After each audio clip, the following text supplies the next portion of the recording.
ভালোবাসি বাংলা, সোনার বাংলা, বাংলা মানে কি বেঙ্গল। বালুচরি শাড়ি, মিষ্টির হাড়ি, ইলিশ চিংড়ি, ফুটবল।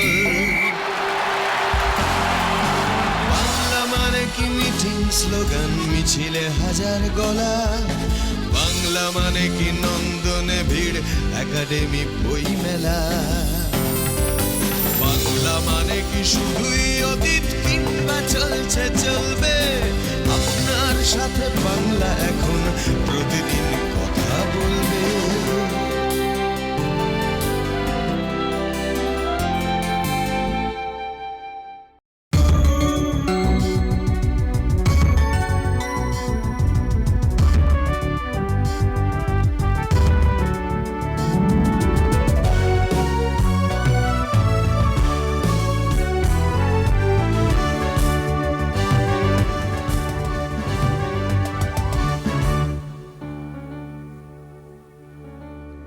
শুরু করছি অকপটে।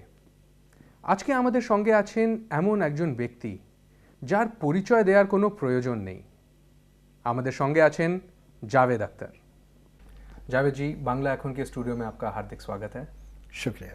कलकत्ता में आपका आना जाना लगा रहता है? जी हाँ, साल में 2-3 बार तो आ जाता हूँ। पहली बार कब आए होंगे आप कलकत्ता में? पहली बार तो मैं आया था 1973-74 में, और मेरे आने का जो कारण था वो भी बड़ा इंटरेस्टिंग था। हम लोग एक फ़िल्म बना रहे थे, दीवार, और उसमें हमें ऐसा लगता था कि जो मेन कैरेक्टर्स हैं वो दो हैं। एक तो विजय, जिसका रोल अल्टीमेटली अमिताभ बच्चन साहब ने किया, और एक माँ का रोल। और हम चाहते थे कि किसी को बंगाल से हम माँ के रोल मिलें, और उस किसी का नाम भी बता देता हूँ, वही सुचित्रा सेन। तो हम लोग उनके पास आए थे, हमने उन्हें स्क्रिप्ट भी सुनाई, उन्हें स्क्रिप्ट बहुत पसंद आई, लेकिन उन्होंने कहा कि मैं अब फिल्मों में काम नहीं करना चाहती हूँ, और अब कम कर भी नहीं रही हूँ। तो वो हुआ नहीं। वो मेरा पहला इत्तेफाक था। दीवार से 3 और फिल्मों के नाम याद आते हैं, शोले, जंजीर और त्रिशूल। चारों पिक्चरों में 2 चीज़ें कॉमन थी, एक थे जावेद साहब और एक थे अमिताभ बच्चन। क्या ये प्योर कोइंसिडेंस था कि? नहीं, ऐसी बात नहीं है। असल में हम लोगों ने, यानी सलीम साहब, मैंने, सलीम, जावेद, हम लोग साथ में काम करते थे उस वक्त, और अमिताभ बच्चन साहब ने तकरीबन करियर एक साथ ही शुरू किया था। हमारी 2-3 फिल्में बहुत अच्छी चल गई थीं। उस वक्त उनकी कोई फिल्म नहीं चली थी, लेकिन जो भी आदमी एक्टिंग के बारे में ज़रा भी समझ सकता है वो देख सकता था कि कितना बड़ा और कितना अच्छा एक्टर है। तो हम लोग बहुत कीन थे इस एक्टर के साथ काम करने को। आप तो जानते हैं कि फ़िल्म इंडस्ट्री में क्या होता है कि फ़िल्म चलती है तो आप बहुत अच्छे हैं, और नहीं चलती तो नहीं अच्छे हैं, लेकिन हम ऐसा नहीं सोचते हैं। सो हमने बहुत कोशिश की साथ काम करने की, और जंजीर में ये बड़ी खुशकिस्मती थी हमारी कि ultimately we could work together, और उसका रिज़ल्ट तो आपको पता ही है। तो दीवार हो या जंजीर हो, ये या शोले हो, ये कोई अमिताभ बच्चन के लिए लिखी नहीं गई थी। ये तो हमारी स्क्रिप्ट थी, जिसमें खुशकिस्मती से हमें इतना अच्छा एक्टर मिल गया, और उसमें उनका भी फ़ायदा हुआ और हमारा भी। आपने ये बड़ी अच्छी बात कही कि जो टैलेंट जो है बहुत बहुत जल्दी नज़र आ जाता है। अब आप ही के बेटे हैं फरहान अख्तर, जो कि बहुत ही टैलेंटेड डायरेक्टर हैं, तो बचपन से आप उन्हें देखते आए हैं, तो आपने उनका टैलेंट कब परखा और कब समझा? देखिए, मैं तो सच बात बताऊंगा कि जैसे अमिताभ बच्चन को तो हमने फिल्म में देखा था तो दिखाई दे गया था कि बड़े टैलेंटेड आदमी हैं, लेकिन मैं अपने बेटे की तरफ से तो बड़ा परेशान था। मैं सोचता था ये करेगा क्या, और ये तो बिल्कुल कुछ आवारा सा लग रहा है मुझे।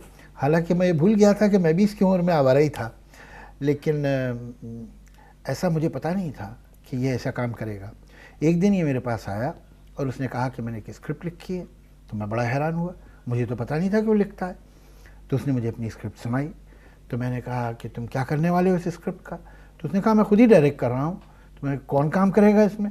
तो उसने कहा कि इसमें आमिर काम करेगा, और अक्षय काम करेगा, और सैफ काम करेगा।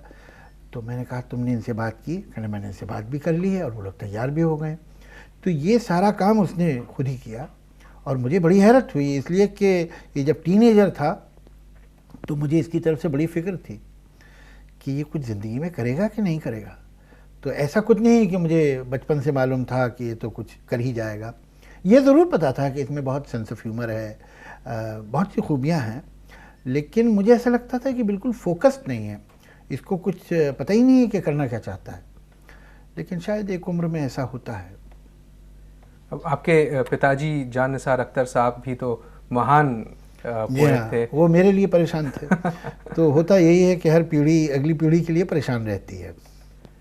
तो कैसा था आपके जान निसार अख्तर साहब के बेटे हैं, आपके 7 पुरखों से लोग कविताएं और लेख में अपना नाम करते आए हैं जी। तो ऐसे एक वातावरण में बड़ा होना, ऐसे एक वातावरण में पलना बढ़ना सीखना कैसा था? नहीं, इसके बड़े फ़ायदे हैं। देखिए ना, कोई आदमी जो एक म्यूजिशियन की फैमिली में पैदा होता है जहाँ चारों तरफ संगीत है, तो उसे संगीत के बारे में बहुत सारी बातें ऐसे ही पता चल जाती, बिना पूछे, बिना कुरेदे, बिना तलाश किए। उसी तरह मेरे साथ भी हुआ।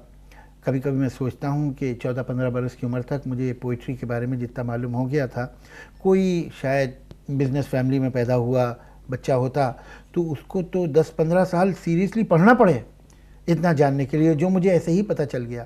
तो ये तो जो एटमॉस्फेयर था, जो माहौल था, जो वातावरण था, उसका ही एहसान है मुझ पे। ये तो मुझे पता नहीं कि जेनेटिकली कितना टैलेंट ट्रैवल करता है जीन्स में, ये तो अब डिस्कवर करेंगे लोग। लेकिन atmosphere definitely plays a major role in your aesthetics, in your bent of mind. तो my maternal uncle Majaz, who was also very very important Urdu poet, तो वो चारों तरफ से, अब इनके दोस्त भी पोएट्स होते थे, राइटर्स होते थे, तो हम जिनके घर जाते थे वो भी राइटर पोएट होते, जो लोग हमारे घर आते थे वो भी राइटर पोएट होते। हर शाम वही मजमा होता था, यही बातें होती थी। बच्चे तो बड़ों की बातें सुनते ही हैं, तो हम भी सुनते थे। तो और मैं समझता हूँ जब मैं 14-15 साल का था तो मुझे इतनी पोइट्री याद थी कि मैं 8-9 घंटे सुना सकता था, और अब भी याद है। तो उससे बड़ी ट्रेनिंग मिलती है। जैसे संगीत में कहते हैं तैयारी, तालीम और तैयारी आपको आपका एटमॉस्फेयर दे देता है। इतने ही नाम शोहरत वाली फैमिली से होने के बावजूद आपने किसी का भी सपोर्ट नहीं लिया, आपने खुद ही अपना पाथ जो है लेआउट किया, बम्बई आ गए और स्ट्रगल किया जैसे कि कई महान लोगों ने किया है। कैसा था वो एक्सपीरियंस? देखिए, अब क्या है कि इसका मैं क्या वर्चू बनाऊं कि मैंने बहुत स्ट्रगल किया और बड़ी कुर्बानी। ऐसा तो कोई था नहीं कि पीछे कोई महल में कपिल वस्तु से तो आया नहीं था कि एक महल था जिसे मैं छोड़ के एक रात उठा और चला गया जंगलों में। ऐसा कुछ नहीं हुआ, पीछे भी कुछ नहीं था उस वक्त। तो जब यहाँ आया बॉम्बे, तो ये चॉइस थोड़ी थी मेरी, अब हालात ऐसे थे, उनसे गुजरता रहा। हाँ, ये ज़रूर है कि कभी पलट के देखता हूँ तो ये समझ में नहीं आता कि कभी हिम्मत क्यों नहीं हारी। हिम्मत हारनी चाहिए थी मुझे, जैसे हालात थे, लेकिन पता नहीं कभी ख्याल ही नहीं आया। एक इसे नादानी कहिए, बचपना कहिए, कमउम्री कहिए, ऐसा विश्वास था एक कि ये जो कुछ भी हो रहा है, जो मुश्किलें हैं, ये थोड़े दिनों की हैं और ये सब ठीक हो जाएगा और मैं तो कुछ ना कुछ कर ही लूँगा। ऐसा होना नहीं चाहिए था। अब मैं सोचता हूँ तो हंसी भी आती है, मगर चलो, उस विश्वास के ही सहारे वो बुरे दिन निकल गए। यही स्ट्रगल से एक और आदमी जो कि रीसेंट टाइम से काफ़ी सक्सेसफुल हो गए हैं, उनका नाम याद आता है, आशुतोष गोवारिकर। लगान जो फिल्म उनको ग्लोबल सीन में ले गई, सुना है कि आमिर खान और आशुतोष गोवारिकर आपके पास आए थे पहली बार स्क्रिप्ट लेके। ये उनकी किताब जो है द स्पिरिट ऑफ लगान, उसमें पढ़ा था। शुरू में आपको स्क्रिप्ट बिल्कुल पसंद नहीं आई, आपने बोला ये तो बहुत ही ख़राब स्क्रिप्ट है। ऐसा क्यों लगा आपको?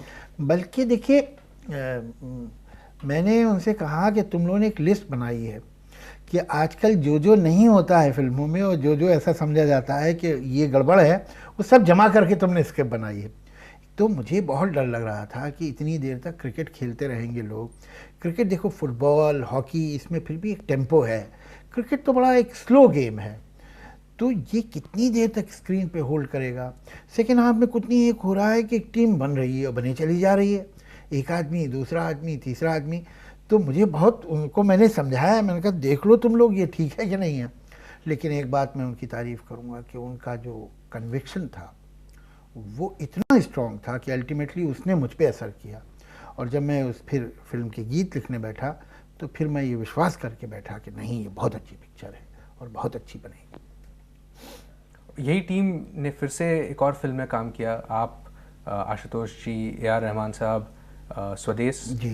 लिरिक्स बहुत ही पॉपुलर, म्यूज़िक बहुत ही उम्दा, लेकिन फिल्म जो है अच्छी पिक्चर थी, लेकिन उस तरह से बॉक्स ऑफिस में नहीं हिट हुई या उस तरह से लोगों को नहीं पसंद आई जिस तरह से लगान। आप, सिंस आपने स्क्रिप्ट भी देखा, आपने काम भी किया, आपको क्या लगता है कहाँ पे रह गई? देखिए, फिल्में भी लोगों की तरह होती हैं। कभी कभी आपको ज़िंदगी में लोग मिलते हैं, बहुत अच्छे लोग होते हैं, बड़े अच्छे दिल के, नेक, पढ़े लिखे, मगर उन्हें वो पोजीशन नहीं मिली होती है ज़िंदगी में जो उन्हें मिलनी चाहिए। कुछ लोग आपको ऐसे मिलते हैं जो इतने ख़ास तो नहीं हैं लेकिन फिर भी बड़े सक्सेसफुल हो गए हैं। तो ऐसा ही फिल्मों के साथ भी होता है। स्वदेश बनाने के लिए बहुत अच्छा डायरेक्टर होना काफ़ी नहीं है, बहुत अच्छा इंसान होना भी ज़रूरी है। और उस फिल्म का डायरेक्टर वाकई आशुतोष जो है एक बहुत अच्छा आदमी है और अच्छे संस्कार, अच्छी वैल्यूज़ का आदमी है जो उस फिल्म में झलकती हैं। शायद कुछ बात, शरीफाना बातें जो होती हैं शायद थोड़ी कम इंटरेस्टिंग होती हैं, हो सकता है इस वजह से लोगों को उतनी नहीं पसंद आई हो, लेकिन वो फिल्म बहुत अच्छे दिल की थी, इसमें कोई शक नहीं।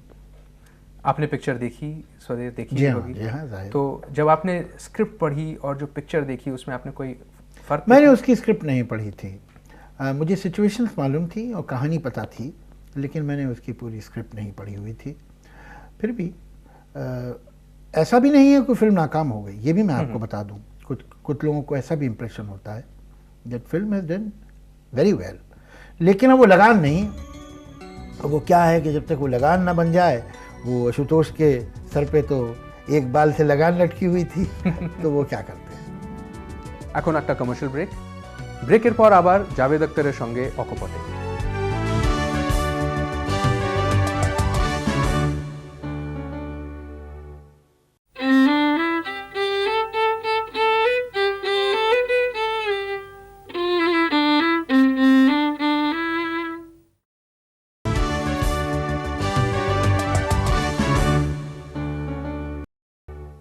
ব্রেকের পর আবার ফিরে এলাম। सब लोगों के दिमाग में एक ही सवाल आता है कि Javed Akhtar the lyricist, Javed Akhtar the poet, Javed Akhtar the screen play writer, तीनों में कौन सा सबसे महान है? अब आपको क्या लगता है कि आपको तीनों में से कौन सी चीज़ में सबसे ज़्यादा मज़ा आता है? देखिए, पहले तो महान तो कोई भी नहीं इनमें से। दूसरे ये कि मज़ा तो तीनों ही चीज़ों में आता है, इसीलिए तीनों करता हूँ। अगर ना मज़ा आता तो क्यों करता। और पिछले दिनों गीत लिखने में ज़्यादा मज़ा आ रहा था, इसलिए गीत ज़्यादा लिखे और स्क्रिप्ट्स कम लिखी। मैंने तो लक्ष्य कोई 10-11 साल की गैप के बाद लिखी।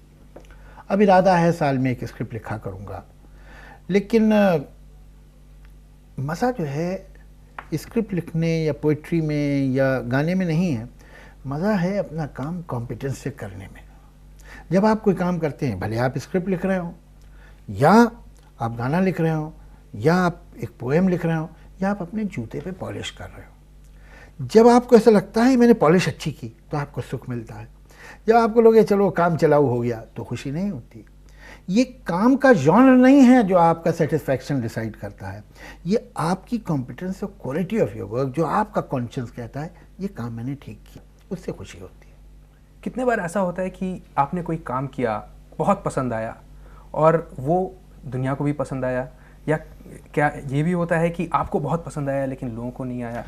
3 सिचुएशंस हैं। एक सिचुएशन ये है कि आपने काम किया जो आपको बहुत पसंद आया लेकिन दुनिया को नहीं अच्छा लगा इतना।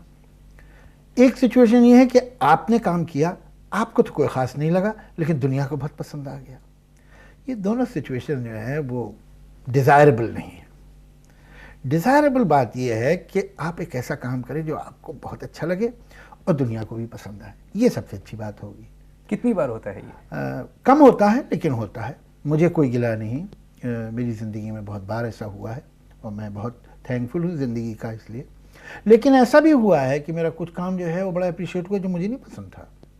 मेरी कुछ फिल्में हैं जो बहुत बड़ी हिट हुई, मुझे एक बार भी देखना गवारा नहीं है, मुझे नहीं अच्छा, मुझे कर लिया मैंने काम लेकिन मेरे दिल को तसल्ली नहीं हुई। वो हिट हो गई और लोग उनकी तारीफ़ भी करते रहे। उसके मुकाबले में मेरी एक दो फिल्में हैं जो इतनी नहीं चली, लेकिन वो मुझे बहुत पसंद है, मगर वो सेटिस्फैक्शन के लोगों को भी पसंद आए वो नहीं मिल सका। लोग आपकी उस बात की तारीफ करें जो आपको खुद नहीं पसंद, तो उसकी भी खुशी नहीं होती है।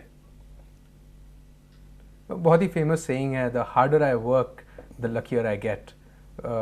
ज़्यादातर तो यही होगा कि मन से जो काम किया और जो काम खुद को पसंद आया वो दुनिया को भी शायद पसंद आए।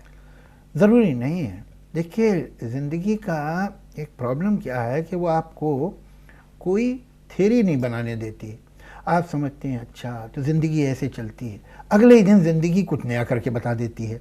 यही तो मज़ा है ज़िंदगी का। अगर हार्ड एंड फास्ट रूल बन जाए तो फिर कोई सस्पेंस नहीं बचेगा। लेकिन यहाँ तो ऐसा है कि हर बार कुछ नई हो जाती है ज़िंदगी। अब हम सोचें कि अच्छा चलो दिल से काम करेंगे तो अप्रिशिएट होगा, ज़रूरी नहीं। अच्छा तो इस तरह से करेंगे तो नहीं अप्रिशिएट होगा, वो भी ज़रूरी नहीं। ज़रूरी कुछ भी नहीं, पता नहीं क्या हो जाएगा। एक बात है, आपके हाथ में एक ही चीज़ है कि आप अपना काम अपने सेटिस्फेक्शन और अपने कॉन्शियस और अपने एस्थेटिक्स के मुताबिक करें, और कम से कम कोई और खुश हो ना हो, आप तो खुश हो लें उसमें। ये आपके हाथ में है, सो करना चाहिए। थ्योरी और फॉर्मूले आपने बोला कि काम नहीं करते हैं, लेकिन आजकल टीवी ऑन करें, कोई भी म्यूज़िक चैनल ऑन करें तो एक थ्योरी और फॉर्मूला ज़रूर नज़र आता है कि एक बहुत ही उम्दा पुरानी पिक्चर का गाना रीमिक्स हो गया होगा, उसमें कुछ आजकल के नौजवान डांस कर रहे होंगे, और किसी भी म्यूज़िक चैनल पे लगाइए, किसी भी समय दिन या रात वही चल रहा होगा। आपको as part of the film industry, lyricist, poet, आपको कैसा लगता है ये देख? मुझे मतलब आई फाइंड इट आउटरेजियस। मैं इतना गुस्सा आता है मुझे देख के कि मैं आपको बता नहीं सकता। एक तो वो टीवी पे जो कर रहे होते हैं उसे प्लीज़ आप डांस मत कहिए, वो पता नहीं क्या वल्गैरिटी और ऑब्सिनिटी होती है, क्रूडिटी की एक लिमिट वो होती है, बहुत ही शर्मनाक। और मुझे लगता है कि इसमें हमारे जो कॉपीराइट लॉज हैं या तो इतने अच्छे नहीं हैं या ये कि इस्तेमाल नहीं किए जा रहे हैं। देखिए, ये पुराने गीत जो हैं एस.डी. बर्मन के, आर.डी. बर्मन के, शंकर जयकिशन के, अनिल बिस्वास के, यह हमारा कल्चरल हेरिटेज है, जैसे कि ताज और अजंता है। इनको रिमिक्स करना ऐसा ही है जैसे आप ताजमहल में साइकेडेलिक लाइट्स लगा दें या अजंता में आप डिस्को खोल दें। ये बात ठीक नहीं है, इनका प्रोटेक्शन होना चाहिए। और ये जो म्यूज़िक कंपनीज हैं ये रूथलेस अनस्क्रूपलेस बिजनेस एटीट्यूड से काम करती हैं, जिसमें कोई रिस्पेक्ट आर्ट की नहीं है, कोई म्यूज़िक की सैंक्टिटी का उनको कोई एहसास नहीं है। ये बहुत ख़राब बात है। और उसके बाद वो करेला नीम चढ़ा बोलते हैं ना, एक तो उसको झनकार बीट डाल के उसकी जो सिंप्लिसिटी, उसका जो भोलापन है, उसकी जो सादगी है वो ख़त्म करते हैं। उसके बाद उसको जिस तरह से पिक्चराइज किया जाता है, ऐसा शेम, ऐसा शेम। तो कोई जवान जावेद अख्तर ग्वालियर या औरंगाबाद से आज बम्बई आएगा सपने देखते हुए, वो हर दरवाजे पे वो दस्तक देगा और उसको यही मिलेगा कि किसी पुराने गाने का रीमिक्स बना के दो। दो चीज़ें होंगी, या तो वो कॉम्प्रोमाइज़ करेगा अपना पेट भरने के लिए या सक्सेस पे जाने के लिए, या फिर हताश होकर वापस चला जाएगा। ऐसा कुछ नहीं होगा। दुनिया आइडियल कभी भी नहीं थी, और हमेशा दुनिया में कुछ चीज़ें ठीक नहीं रही हैं, लेकिन लोग आए हैं, वो लड़े हैं, उन्होंने अपना रास्ता ढूंढा है और बनाया है। देखिए, टैलेंट भी नदी की तरह है। जब एक गंगा चलती है गंगोत्री से, हिमालय से, तो कोई उसके लिए हाईवे थोड़ी बनाता है ना। ट्रैफिक कांस्टेबल खड़े होकर सिग्नल देते हैं उसके रास्ते के लिए, ट्रैफिक नहीं रोका जाता है ना। ब्रिज बनते हैं कि आप इधर से चले जाइए। वो उसकी अपनी एनर्जी है जो रास्ता बनाती है। रास्ते में चट्टानें होती हैं, पहाड़ होते हैं, झाड़ झंकार होते हैं, जंगल आते हैं, लेकिन वो नदी के अंदर इतनी शक्ति है कि वो अपना रास्ता बनाते बनाते समंदर तक पहुंच जाती है। उसी तरह टैलेंट है। टैलेंट को आइडियल सर्कमस्टेंसेस कभी नहीं मिलते हैं, किसी को भी नहीं मिले थे। माइकल एंजेलो, बीथोवन को भी नहीं मिले थे, ना शेक्सपियर को मिले थे। तो हम लोग किस खेत की मूली? मगर अल्टीमेटली अगर आप में टैलेंट है जो पहले भी लोग आए हैं, चाहे पहले के राइटर हों, साहिर हों, शैलेंद्र हों या एस.डी. बर्मन हों, इनको कोई आइडियल सिचुएशन थोड़ी मिली थी। इनको भी गलत डिमांड होती थी, इन्हें भी बड़े जाहिलों से डील करना पड़ता था, लेकिन उनका टैलेंट की शक्ति थी कि उसने रास्ता बना लिया। तो अब जो नौजवान आएंगे जिनमें टैलेंट होगा वो अपना रास्ता बना लेंगे। आपने एस.डी. बर्मन जी का नाम लिया, आपने तो उनके साथ भी काम किया, उनके सुपुत्र। नहीं, मैंने एस.डी. बर्मन साहब के साथ काम करना मेरे नसीब में नहीं था, इसलिए कि जब तक वो थे तब तक मैं गीत ही नहीं लिखता था, मैं सिर्फ स्क्रिप्ट राइटर था। मैंने पंचम के साथ मैंने बहुत काम किया, और जो उनका आखिरी दौर था वो एक ऐसा वक्त था कि जब बड़े बड़े उनके जो दोस्त थे और उनके चाहने वाले, उन्होंने छोड़ दिया था उन्हें। उस वक्त भी मैंने उनके साथ काम किया और मुझे वो बहुत याद आता है। वो आदमी बड़ा टैलेंटेड इंसान था। कुछ इंटरेस्टिंग मोमेंट्स याद आते हैं उनके साथ? देखिए, आपने बाप और बेटे दोनों का नाम लिया, तो मैं आपको एक किस्सा सुनाता हूँ जो मुझे आर.डी. बर्मन ने अपने पिता के बारे में सुनाया था, और बहुत खूबसूरत किस्सा है वो। कि जब उसने बताया कि जब उनको एस.डी. बर्मन को हार्ट अटैक हुआ, वो हॉस्पिटल में थे और ये देखने गया तो आईसीयू में थे, तो डॉक्टर ने कहा कि 1 मिनट की इजाज़त दी कि अंदर जाके पिताजी से अपने मिल लो। तो अंदर गए तो वो लेटे हुए थे, सारे वो वायर्स लगे होते हैं चारों तरफ, वो देखने में बड़ी दहशत होती है, बड़ी बड़ी मशीन चारों तरफ रखी होती हैं। तो उन्होंने इशारे से बेटे को पास बुलाया, पास गया, झुका, इसलिए कि ज़ोर से बोल भी नहीं सकते थे। तो उन्होंने इशारा किया, तो वहाँ उस सामने, मुझे मालूम नहीं उसका टेक्निकल नाम क्या होता है, लेकिन एक स्क्रीन होता है जिसके ऊपर आपकी हार्ट बीट के साथ वो एक लकीर जो है लाइन लाइट की होती है, चलती रहती है, टिंग टोंग ऐसी जाती रहती। तो उन्होंने उसकी तरफ दिखाया और कहा कि ये जो है, ये है ज़िंदगी की बीट। जब तक ये बीट तुम्हारे संगीत में रहेगी, तुम्हारा संगीत लोगों को अच्छा लगेगा। बड़ा खूबसूरत किस्सा है। और कोई सिर्फ आर.डी. बर्मन के साथ आपकी घनिष्ठ मित्रता? और आर.डी. बर्मन, तो मैं आपको एक बात बताऊं, ये मैं बिल्कुल एग्जैजरेट नहीं कर रहा हूं कि आर.डी. बर्मन ने जो कुछ किया वो बड़ी लापरवाही से बाएं हाथ से ऐसे ही कर दिया। उस आदमी में एक ही कमी थी कि कंसंट्रेशन ही नहीं था। वो उससे काम इतनी आसानी से होता था कि उसे ज़्यादा अटेंशन देनी नहीं पड़ती थी। मैं कभी कभी सोचता हूँ कि आदमी ने अगर बैठ के आराम से मेहनत करके काम किया होता तो क्या करता। ये इतना जो काम है इसका, ये ऐसे चुटकियों में करता था। ये जो आप गाने इतने मशहूर हैं, एक लड़की को देखा तो ऐसा लगा, या कुछ ना कहो कुछ भी ना कहो, एक और गाना था सागर में, सागर जैसी आंखों वाली, ये तो बता तेरा नाम है क्या। ये ऐसे गीत हैं, मैं इन गीतों का नाम इसलिए ले रहा हूँ कि ये गीत ऐसे हैं जो मैंने ट्यून पे नहीं लिखे हुए, बल्कि मैंने वर्ड्स लिखे थे और आर.डी. को दिए थे ट्यून बनाने के लिए। इनमें से हर गाने की ट्यून उसने 2 से 4 मिनट के अंदर बनाई। 4 minute is the outer limit. मैं कागज़ ऐसे वो रखता था हारमोनियम पे, देखा, और 2-2.5 मिनट में वो गाने लगता था। ये ट्यून जो है 2-2.5-3 मिनट की बनी हुई है। कभी कभी मैं सोचता वह ऐसे बना, बट ठीक है, हो गया, ऐसे करता था। मैं एक समंदर था वो टैलेंट का, और बहुत कम उम्र में चला गया और बहुत सा संगीत उसके अंदर रह गया जो हमेशा के लिए खो गया। 1942 अ लव स्टोरी, जो कि उनकी आखिरी पिक्चर थी, उसमें कहते हैं कि उन्होंने कोशिश करी कि एस.डी. बर्मन जो उनके पिताजी, उनके तरह की म्यूज़िक दें। आपको कैसा लगा? नहीं, उसमें एक आध जगह जान के उन्होंने इंटरल्यूड्स में भी एस.डी. बर्मन के पीस इस्तेमाल किए, and he said that this is a tribute that I am paying to my father, कि यहाँ यूँ भी कर सकता हूँ लेकिन मैं करना चाहता हूँ, ये मैं पिताजी का हिस्सा था, ये मैं इसमें ऐसे इस्तेमाल कर रहा हूँ।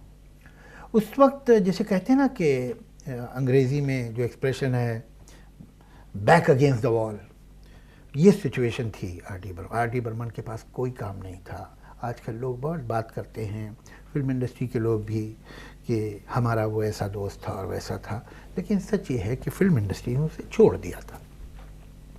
एक पिक्चर थी उसके पास 1942, और मैं हमेशा शुक्रिया अदा करूँगा विदु विनोद चोपड़ा का कि उन्होंने उस वक्त उसे लिया मेरे कहने पर। और वो पिक्चर जो थी वो डू और डाई थी उसके लिए, कि ये आखिरी उम्मीद थी कि वो सरवाइव करेगा कि नहीं करेगा, और उसने एक वेंजेंस के साथ इस पे काम किया और जाते जाते उसने दिखा दिया कि वो कौन है। अफसोस ये है कि जब उसने म्यूज़िक कंप्लीट की, उसे रीमिक्स किया, ख़त्म हो गई, वो बनने को चली गई म्यूज़िक कंपनी में, तो इससे पहले कि वो म्यूज़िक रिलीज़ होती वो चला गया। तो उसने इस म्यूज़िक की कामयाबी नहीं देखी, लेकिन फिर भी जाते जाते उसने उन लोगों को तो बता दिया कि वो कौन है जो ये कहते थे कि भाई अब आर डी बर्मन तो एग्जॉस्ट हो गया है, आर डी बर्मन को लेना तो अब बेवकूफ़ी है। कोई ऐसी पिक्चर का आप नाम बताइए जो कि आपने नहीं लिखी लेकिन आपको बहुत पसंद है, हिंदी पिक्चर। आनंद, मुग़ल आज़म, गंगा जमुना, प्यासा, साहब बीबी और गुलाम, देवदास दिलीप कुमार की जो बिमलदार ने बनाई थी, बहुत सी पिक्चर्स। और आपकी लिखी हुई मूवीज? अपनी लिखी हुई पिक्चरें सबसे कि फेवरेट? अपने बारे में कोई भी नहीं, वो दूसरों को फैसला करने दीजिए। একদিনে জাভেদ সাহেবের সঙ্গে আলোচনা শেষ করা যায় না, তাই আগামী সপ্তাহে একই দিনে একই সময়ে আমরা আবার বসবো জাভেদ আখতারের সঙ্গে।